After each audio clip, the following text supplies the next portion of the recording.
What is poppin', y'all? Welcome back to another YouTube video, and today we're taking a look at another Demon Slayer sword. We took a look at Zenitsu's yesterday, and now we are taking a look at Inosuke's, which is one of the more expensive ones. This one does cost roughly around £30 if you do want to buy it for yourself. It does have a wooden handle, but it is a modified blade. It does have chips taken out of it, which you can see here, which look like bite marks, I'm going to be honest. And it is pretty cool. The handle is pretty basic. It is just wrapped with some bandage wrap, and it has the plastic sort of hilt ends to it, and then it goes to a wooden blade, which I think is really cool. The one that I don't really like about this is that it gets stuck when trying to unsheath it sometimes. Like, sometimes it gets stuck on some of these sort of, like, lip bits, and then it does scratch the paint off a little bit. So in this one, the paint isn't that strong, and it's been the one which I haven't been unsheathing too often, because I don't want to damage it any more than what I already have, just with getting it stuck, unsheathing it, because it does have a little bit of a lip on the inside there, so it does get sort of snagged a little bit, and it begs me to ask the question, how doesn't Inosuke's swords get snagged as often? You know, like, how doesn't his swords get sort of snagged when he's trying to, like, unsheath them and sort of use them in combat? Like, how does his not get stuck? Also, with two swords, how do you do that with, like, pull them both out from at the side without getting them stuck in these gaps? That's what I never understood about Inosuke. How does he manage to sort of pull both swords out without getting them stuck? Because surely there's some overlap when you sort of, like, drag them out like he does, like, in a beastly manner, an animalistic way. Because he doesn't really take care or pride in his weapons. He just sort of, like, yanks them and sort of slashes them about. Breathe, breathe. Beast breathing. Fifth fang. You know, like, we are reading Demon Slayer here on the channel, so I do have voices for the characters, and if you are interested in that, do stay tuned, because we are reading all 23 mangas of Demon Slayer on the channel over the next coming weeks, next coming months, depending on how long it takes me to read. So do stay tuned for that. Again, very Demon Slayer heavy with the content recently. We've taken a look at the recent season of the Demon Slayer anime.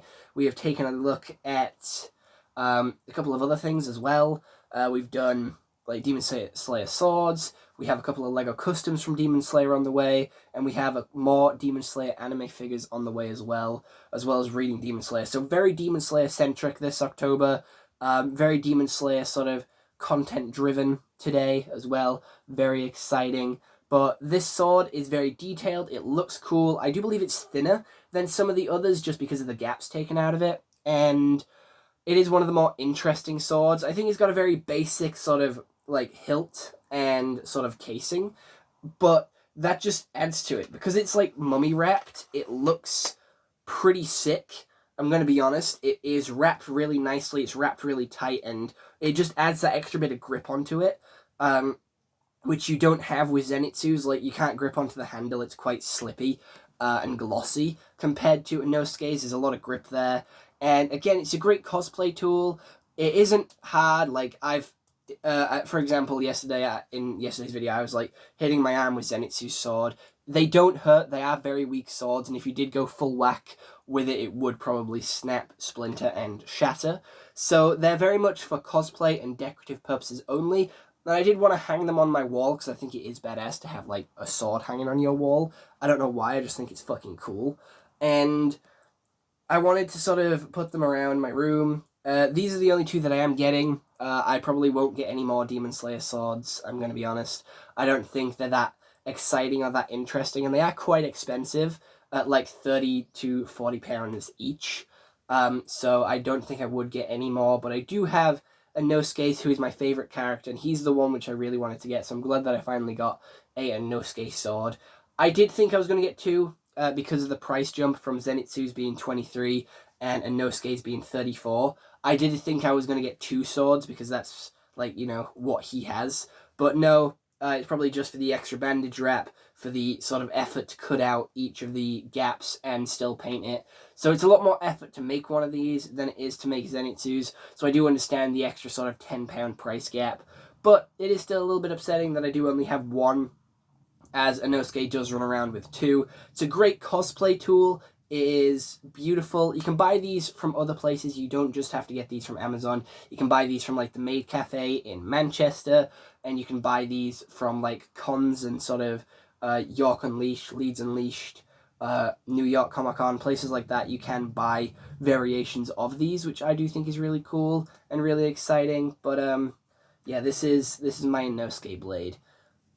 It's pretty fucking badass, not gonna lie. I have a collection of prop weapons now, from Harley Quinn's bat to Zenitsu's sword to another variation of Harley Quinn's bat to Octane's butterfly knife, and now also Zenitsu's Inosuke's sword. So my prop weapon collection is growing. They're not real, YouTube. Don't ban the video. They are fake. You can't actually hurt people with these, and I'm not advertising that either. I'm just showing how cool of a prop it is.